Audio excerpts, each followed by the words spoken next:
Physical even universal గా కూడా laws are implemented, physical laws are implemented, mathematical laws are implemented. Fibonacci sequence universe ఉంటుంది, right? భూమి పుట్టిన కాంచెలు ఎట్లా అంటే తిరుగుతా ఉండదు. 4 అడుగులు ముందుకే, అది 4 అడుగులు వెనకకే, కాన్స్టెంట్ గా తిరుగుతుంది.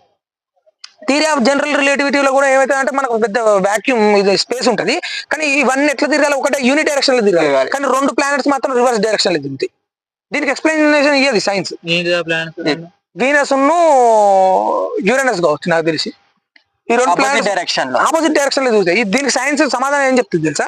పెద్ద ఆస్ట్రాయిడ్ వచ్చి గుద్దుడుతోనే ఈ రివర్స్ రొటేషన్ అనేది చేంజ్ చేసుకున్నది. అట్లా చేంజ్ చెప్తారా? నువ్వు ఎట్లా ఒక వాక్యూమ్ లోపల చూడు, గోళీలు ఇట్లా తిరుగుతాను అనుకో, దాన్ని ఒక గోళీని కొట్టినావు అనుకో, ఏమవుతుంది? దాని మోషన్ రెసిస్ట్ అయిపోయి కిందికి వచ్చి పడుతుంది. అంటే సూర్యుని లోపల కలిసిపోవాలి, అంతే కదా మోషన్ రెసిస్ట్.